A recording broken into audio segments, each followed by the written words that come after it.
আসসালামু আলাইকুম ভাই ও বোনেরা, আপনারা কেমন আছেন? আশা করি ভালো আছেন। আজকে বছরের শেষ দিন, আমরা হাঁস রান্না করে খাবো।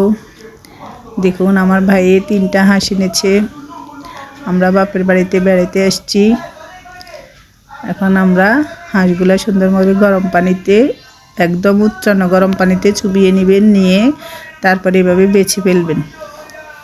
দেখুন, আমরা 3টা হাঁসেই এভাবে গরম পানিতে চুবিয়ে বেছে ফেলেছি। এখন হলুদ মেখে নিচ্ছি। হলুদ মেখে আমরা হাঁসগুলো চুলায় সেঁকে নেব। এভাবে হলুদ মেখে চুলায় এভাবে সেঁকে নেবেন, নিয়ে তারপর একটা একটা করে কাটবেন। দেখুন, আমাদের 3টা হাঁসে ছাকা হয়ে গেছে। এখন আমরা কাটতেছি। প্রথমে পা কেটে নেবেন, তারপর পাখনা কেটে নেবেন, তারপর হাঁসের পিঠের অংশে মাঝখানে এভাবে কেটে হালকা করে টান দিবেন। দিলে হাঁসের 2 পাট খুলে যাবে। তারপরে এভাবে পিস পিস করে নেবেন। কার কার ভাই এভাবে হাঁস এনে খাওয়ায় আমাকে কমেন্ট করে জানাবেন। দেখুন, এভাবেই হাঁস কাটা অনেক সহজ। অনেকে মনে করে হাঁস কাটা অনেক কঠিন। দেখুন, আমরা হাঁসগুলো সুন্দর করে কেটে ধুয়ে পরিষ্কার করে নিয়েছি। এবার আমরা হাঁসগুলো রান্না করব। প্রথমে হলুদ আর লবণ মেখে নেব।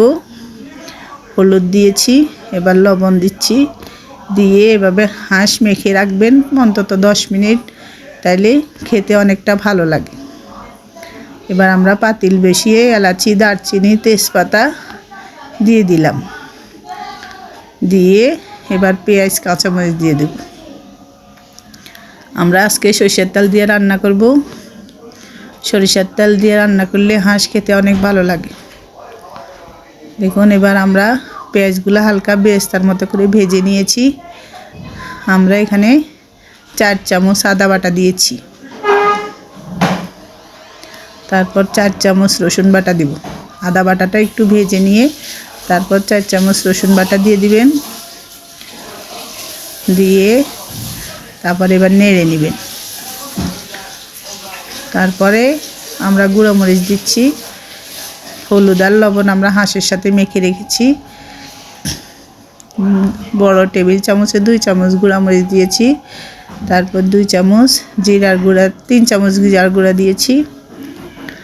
দিয়ে আর একটু নেড়ে তারপর আমরা ধনিয়ার গুঁড়া দিব। আর এই যে রাঁধুনি গরম মশলা, মাংসের মশলা দিব।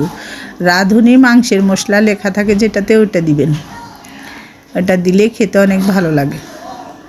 আর টক দই দিচ্ছি। আধা কেজিওয়ালা একটা টক দইয়ের বেশভাগ আমরা দিয়ে দিয়েছি। দিয়ে এবার ভালো মতো কষিয়ে নেব। ভালো মতো কষিয়ে এবার আমরা যখন তেলের সাথে ভালো মতো ভাজা হয়ে যাবে, তখন আপনারা মাংস দিয়ে দিবেন। মাংস দিয়ে দিয়েছি। দিয়ে এবার ভালো মতন এবার ভাজবো মশলার সাথে। অন্তত 15 মিনিট এভাবে ভাজবেন। চুলার উপরে চুলা কমিয়ে দিয়ে এভাবে নাড়তে নাড়তে দেখবেন একদম ভাজা ভাজা হয়ে গেছে। তারপর গরম পানি দিবেন। এই যে দেখুন, আমি গরম পানি করে রেখেছি।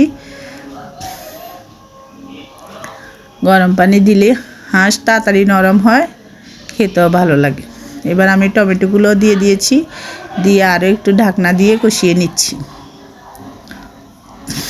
দেখুন, টমেটো দেওয়ার পরে আমি আরও একবার নেড়ে তারপর গরম পানি দিয়ে দিলাম। একদম ভালো মতো কষানো হলে তারপর গরম পানি দিয়ে দিবেন। দিয়ে তারপর ঢাকনা দিয়ে দিবেন। দেখুন, আমি ঢাকনা দিয়ে দিয়েছি। প্রায় 40 মিনিট আমরা রান্না করেছি। দেখুন, আমাদের হাঁস রান্না হয়ে গেছে। এখন আমরা সবাই খেতে বসবো। দেখুন, কালারটা কত সুন্দর হয়েছে।